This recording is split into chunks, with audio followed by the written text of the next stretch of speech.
They have to give us magnets. If they don't give us magnets, then we have to charge them 200%. দ্বিতীয় মেয়াদে white হাউসে বসে বিশ্বের খনিজ সম্পদে আগ্রহ বাড়াচ্ছেন মার্কিন প্রেসিডেন্ট ডোনাল্ড ট্রাম্প। ইউক্রেন থেকে গ্রিনল্যান্ড বিভিন্ন দেশের খনিজ দখলে চেষ্টার অভিযোগ রয়েছে তার বিরুদ্ধে। এবার সরাসরি হুমকি দিলেন আরেক পরাশক্তি চীনকে। 25 আগস্ট প্রথমবারের মতো মার্কিন প্রেসিডেন্ট ডোনাল্ড ট্রাম্পের সাথে ওয়াশিংটনে বৈঠকে বসেন দক্ষিণ কোরিয়ার প্রেসিডেন্ট লি জে-মিয়ং। বৈঠকের মাঝেই চীনকে কড়া ভাষায় হুমকি দেন ট্রাম্প। ওভাল অফিসে বৈঠক চলাকালে দক্ষিণ কোরিয়ার প্রেসিডেন্টকে পাশে রেখেই চীনের খনিজ নিয়ে কথা বলেন ট্রাম্প। সব মশার বিরুদ্ধে সুরক্ষা দিতে এলো বসুন্ধরা এক্সট্রিম অ্যারোসল, মশার বিরুদ্ধে এক্সট্রিম সুরক্ষা।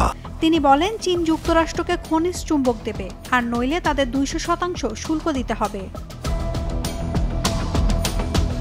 ট্রাম্প বলেন চীন যদি যুক্তরাষ্ট্রকে চুম্বক না দেয় তাহলে তাদের ওপর আমাদের 200% শুল্ক আরোপ করতে হবে, আর এটা করতে আমাদের খুব বেশি সমস্যা হবে না। চীন খুবই বুদ্ধিমত্তার সাথে বিশ্বের চুম্বকের একচেটিয়া নিয়ন্ত্রণ নিয়েছে, কিন্তু আমাদের আরও শক্তিশালী জিনিস আছে, তা হলো শুল্ক। আশা করি খুব অল্প সময়ের মধ্যে আমাদেরও অনেক চুম্বক থাকবে। কেন এত আগ্রহ এই চুম্বক নিয়ে? রেয়ার আর্থ ম্যাগনেট বা খনিজ চুম্বক শুধু স্মার্টফোন, ল্যাপটপ কিংবা ইলেকট্রিক গাড়ির প্রযুক্তিতেই নয়, বরং যুদ্ধবিমান, মিসাইল, সাবমেরিনের মতো প্রতিরক্ষা শিল্পেরও প্রাণশক্তি। অর্থাৎ আধুনিক প্রযুক্তি থেকে সামরিক শক্তি সবকিছুর কেন্দ্রবিন্দু এই চুম্বক। কিন্তু সমস্যা হলো বিশ্বের প্রায় 90% রেয়ার আর্থ ম্যাগনেটের উৎপাদন ও প্রক্রিয়াজাতকরণ চীনের হাতে। যুক্তরাষ্ট্রে কিছু খনি থাকলেও সেগুলো রিফাইন করার ক্ষমতা সীমিত, ফলে কার্যত মার্কিন প্রতিরক্ষা ও প্রযুক্তি শিল্প চীনের সরবরাহের ওপর নির্ভরশীল। 2022 সালে যুক্তরাষ্ট্র চীনের এআই শক্তি ভাঙতে এনভিডিয়া ও এএমডির চিপ বিক্রি বন্ধ করে দেয়।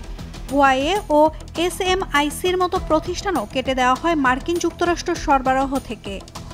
পাল্টা জবাবে 2023 সালে চীন যুক্তরাষ্ট্রে গ্যালিয়াম, গ্রাফাইট, জার্মানিয়াম ও রেয়ার আর্থ ম্যাগনেট রফতানি বন্ধ করে দেয়।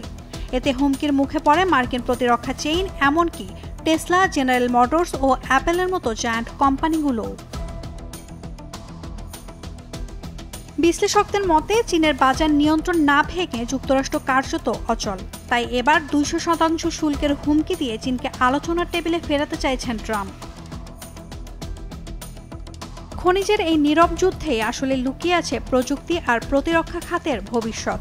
এখন দেখার বিষয় ট্রাম্পের 200% শুল্কের হুমকিতে চীন নরম হয় নাকি আরও কঠোর পাল্টা জবাব দেয়। নাওমিনা স্টিন, ডেইলি সান।